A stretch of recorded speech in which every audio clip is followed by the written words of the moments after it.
لما بنسمع كلمة نووي أول حاجة بتيجي في بالنا هي القنابل النووية وهيروشيما والانفجارات الضخمة والدمار، لكن في الحقيقة الطاقة النووية ليها استخدامات تانية كتير جدا سلمية، وأشهرها طبعا إنتاج الكهرباء. النهاردة هنتكلم عن مشروع أيقوني هيغير شكل خريطة الطاقة في مصر بالكامل. أيوة، بنتكلم عن محطة الضبعة النووية. والسؤال الأهم، هل مشروع الضبعة هو مجرد مشروع لإنتاج الكهرباء بس، ولا بنتكلم عن مشروع ممكن يغير شكل قطاع الكهرباء والصناعة والزراعة والطب والفضاء والتكنولوجيا وحتى المجال العسكري يا عالم؟ وخصوصا بعد تصريحات الرئيس عبد الفتاح السيسي من كام يوم اللي اشار فيها بزياده عدد المفاعلات النوويه ل 8 مفاعلات بدل 4، بتكلم في الضعف. وان شاء الله لما ال8 مفاعلات يشتغلوا المشروع هيوفر لمصر 25% من الطاقه المستخدمه، يعني الطاقه المستخدمه في مصر كلها هيوفر 25% منها. انت يا باشا بتتكلم عن مشروع هيوفر لمصر 7 مليار دولار كل سنه، يعني يعتبر عملت قناه سويس تانية. فكرتوا قبل كده ازاي دوله تختار موقع يناسب حجم وقوه مفاعل نووي، ولا عادي بقى بيعملوا مشروع في اي حته؟ وليه استبعدنا مناطق زي وادي حوف والتحرير والزعفرانه وسفاجه؟ واشمعنى اختارنا منطقه الضبعه بالذات يعني اللي احنا نعمل عليها المحطه؟ وليه برضه منطقه الضبعه هي اللي كانت الجوكر في كل الدراسات الجغرافيه والهندسيه اللي اتعملت؟ بس قبل ما نبدا عايز اوضح لكم نقطه بس كده صغيره، وهو الناس اللي هتقول لي يا باشا انت مش عايش معانا على الكوكب، دي الكهرباء لسه زي 12%. انا يا جماعه الحلقه دي مش بتكلم عن اسعار الكهرباء، انا بتكلم عن محطه الضبعه النوويه وان قد ايه هي امن قومي لمصر. انما طبعا انا معترض زيكم على زيادة الكهرباء. حضر كده يا باشا كوبايه القهوه بتاعتك وانزل بالانترو.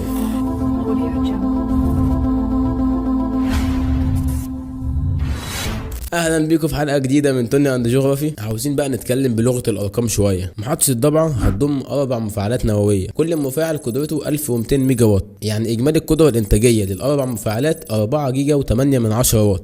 والرئيس عبد الفتاح السيسي وجه بزياده عدد المفاعلات النوويه ل6 كمرحله اولى و8 مفاعلات كمرحله ثانيه، وكده اجمالي القدره الانتاجيه لل8 مفاعلات هو 9600 ميجا وات. ومصر اصلا اكتر سنه استهلكت فيها كهرباء كانت 40000 ميجا وات، يعني كده كل الكهرباء اللي منتجه في مصر المحطه دي هتنتج ربعها 25%. وخلي بالكم انا كده بكلمكم عن محطه واحده بس، واصلا محطه الضبعه قابله للتوسع، يعني المحطه دي تقدر تستوعب من 8 ل 12 مفاعل. اما من حيث مواعيد التشغيل فمن المخطط تشغيل المفاعل الاول في 2027، وفي مواقع تانية بتقول في 2028، وعلى 2030 هيبقى ان شاء الله ال8 مفاعلات شغالين. وده معناه ان المحطه كلها هتبقى شغاله قبل نهايه العقد الحالي. وبرضه المحطه دي بتدعم رؤيه مصر 2030، فالمحطه هتساهم في تقليل استهلاك الغاز الطبيعي والوقود في انتاج الكهرباء، وده معناه ان الدوله هتقدر توفر كميات اكبر من الغاز الطبيعي للتصدير، وبالتالي توفير عمله صعبه اكتر. المحطه دي هتوفر على مصر حوالي 7 مليار دولار، بدل ما بنستهلك بيهم الغاز الطبيعي او بنستورد بيهم غاز طبيعي عشان ننتج كهرباء، لا احنا هنوفرهم وهنصدر كمان لاوروبا من الغاز الطبيعي. وكمان العمر التشغيلي لكل مفاعل بيوصل ل 60 سنه، وفي امكانيه انه يزيد ل 20 سنه كمان مع التطوير والتحديث. يعني احنا بنتكلم عن مشروع مصر هتعتمد عليه ل 80 سنه قدام بطاقه نظيفه. اما بالنسبه لفرص العمل فالمشروع وفر عشرات الالاف من فرص العمل المباشره وغير المباشره للشباب المصريين، بقاله 10 سنين بيتبني، فشوف بقى كام فرصه عمل، ولسه كمان معاك لحد 2030. وهيكون في احتياج مستمر للمهندسين والفنيين والمتخصصين في مجالات التشغيل والصيانه والامن والسلامه النوويه بمرتبات عاليه جدا، ممكن تعدي 60,000 جنيه في الشهر. وغير كده بيوفر فرص عمل في مجال البنى والنقل او الخدمات او الصناعات حتى المرتبطه بالمشروع. طب اعمل لايك سبسكرايب،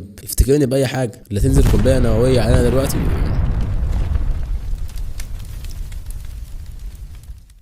وفي نقطة مهمة جدا، وهي ان نسبة كبيرة من مكونات المشروع بيتم تنفيذها بمشاركة شركات مصرية، وده معناه نقل تكنولوجيا وخبرات متقدمة للسوق المصري. مشروع الضبعة مش مشروع منفصل عن باقي مشروعات الطاقة في مصر، لانها جزء من خطة اكبر بتستهدف تنويع مصادر الكهرباء والاعتماد بشكل اكبر على مشروعات الطاقة النظيفة والمتجددة. والدولة حددت هدف واضح، وهو ان نسبة الطاقة النظيفة والمتجددة في مصر توصل ل 42% من اجمالي القدرة الكهربائية بحلول عام 2030. وعشان الهدف ده يتحقق مصر بدأت تتوسع في اكتر من مصدر للطاقه في نفس الوقت. عندنا مثلا الطاقه الشمسيه، ودي من اهم مشروعاتها مجمع بنبان في اسوان، واللي بتوصل قدرته ل1.5 جيجا وات. وعندنا كمان طاقه الرياح، وخصوصا في خليج السويس وعلى البحر الاحمر، واللي قدرتها الانتاجيه فوق ال 2 جيجا وات. اما الطاقه الكهرومائيه فالسد العالي ومحطات اسوان لسه بيمثلوا مصدر مهم للكهرباء بقدره بتتجاوز 2.8 من 10 جيجا وات. وطبعا موضوعنا في حلقه النهارده الطاقه النوويه، واللي على الرغم انها طاقه مش متجدده لانها بتعتمد على اليورانيوم حاجة مش متجددة زي مثلا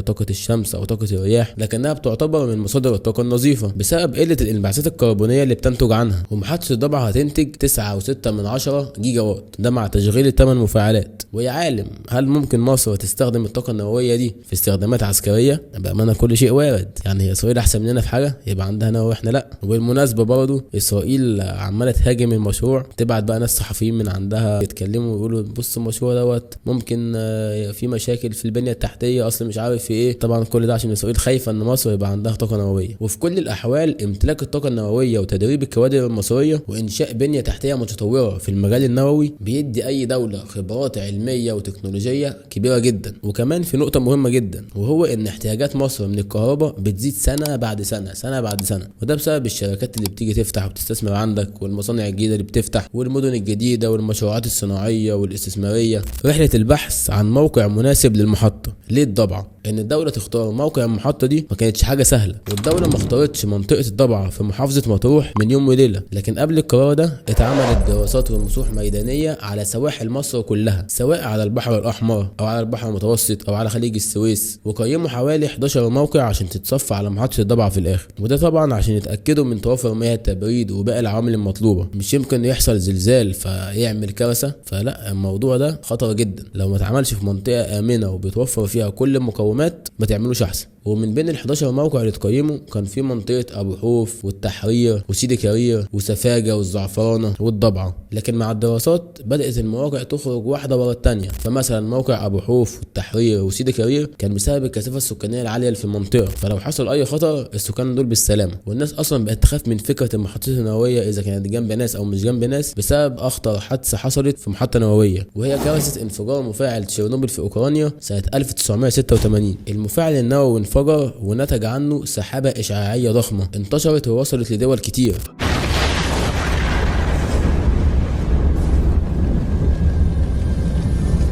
وبسببه حصل تلوث بيئي واسع النطاق. الكارثة دي خلقت حالة من الرعب تجاه إنشاء المحطات النووية بالقرب من السكان، بل وكمان خلت ناس ترفض الفكرة بتاعت إنشاء المحطة النووية من الأساس. وتوفى في الحادثة دي حوالي 50 واحد في لحظتها، وعشرات الآلاف ماتوا بعد كده بأمراض سرطانية بسبب الانفجار والإشعاع. أما موقع الزعفرانة جنوب مدينة السويس بحوالي 120 كيلومتر، لكن الدراسات خلصت على استبعاد الموقع ده برضه طبعا بسبب الزلازل، ومنطقة أصلا حدود البحر الأحمر دي مش أمان. فقالوا إيه بقى، احنا نشوف سفاجة اللي هي برضه على البحر الأحمر. لكن الدراسات كشفت وجود انكسارات جيولوجية في المنطقة واحتمالية حدوث زلزال في المستقبل. وفي النهاية استقرت كل الدراسات بعد كل وجع القلب ده على منطقة الضبعة في محافظة مطروح، اللي بتبعد حوالي 156 كيلومتر غرب الإسكندرية. بس اللي خلى الضبعة تتفوق على كل المناطق التانية هي طبيعتها الجغرافية المتميزة. فالمنطقة فيها سهل ساحلي بيطل مباشرة على البحر المتوسط، وفي كمان كثبانة رملية بتشتغل كخط دفاع أول ضد أي ارتفاع في منسوب مية البحر. وبعد السهل الساحلي على طول كده بنلاقي السلسلة التلية الأولى. السلسلة دي موازية لساحل البحر وارتفاعها حوالي 10 متر فوق سطح البحر، ودي بتعتبر خط دفاع تاني ضد مياه البحر بعد الكثبان الرملية. يعني مياه البحر لو ارتفعت، مثلا حصل زلزال في البحر او اي حاجة تسونامي وكده، الكثبان الرملية هتمتص مياه البحر على طول. ولو كان منسوب البحر عالي زيادة كمان هيلاقي في وشه السلسلة التلية الأولى ارتفاعها 10 متر. وبعد السلسلة التلية الأولى في أرض منخفضة، وبعد الأرض المنخفضة على طول في سلسلة تلية تانية، ودي بتبعد حوالي كيلومتر عن البحر، وارتفاعها بيتراوح من 12 ل 40 متر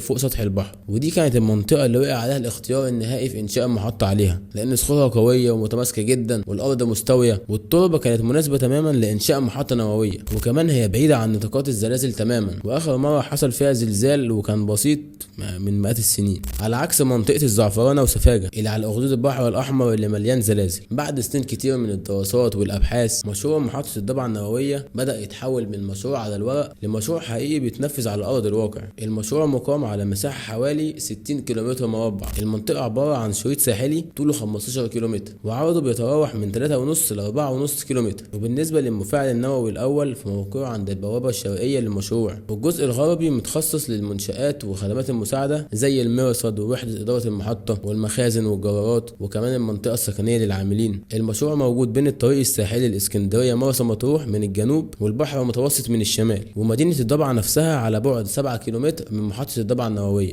والحاجة المهمة ان المنطقة كلها متخصصة من البداية بشكل يسمح بالتوسع في المستقبل، وده بيخلي فكرة زيادة عدد المفاعلات من 4 ل 8 حاجة ممكنة من ناحية التخطيط، بل وكمان بيسمح لحد 12 مفاعل. والطاقة النووية غير انها بتنتج كهرباء، هي كمان بتدخل في قطاعات تانية كتير زي قطاع الزراعة والغذاء، وبيستخدم الإشعاع عشان يمنع الحشرات الضارة من التكاثر في المحاصيل الزراعية. وكمان لما الأكل بيتعرض للإشعاع البكتيريا الضارة بتتقتل فالأكل بيتعقم. وفي قطاع الطب بتوفر التقنيات النووية صور اللي داخل جسم الإنسان، وبتسهم في علاج بعض الأمراض الخطيرة زي قتل الخلايا السرطانية. وأصلا التصوير بالأشعة السينية أو بأشعة جاما بيعتمد على الإشعاع. وكمان في مجال استكشاف الفضاء، الحرارة الناتجة عن البلوتونيوم كمصدر موثوق وطويل الأجل بتستخدم في توليد الكهرباء في مولدات المركبات الفضائية اللي بتشتغل من غير طيار. وكمان في مجال تحلية المياه، لأن عملية تحلية المياه بتحتاج كميات كبيرة جدا من الطاقة اللي المحطات النووية بتوفرها بسهولة. وفي النهاية تنويع مصادر الطاقة مش رفاهية لكنه ضرورة لأي دولة عاوزة تجذب استثمارات وتفتح مصانع جديدة وتوسع النشاط الاقتصادي، ولازم يكون عندها إنتاج كهرباء كافي يواكب النمو ده. وبس كده،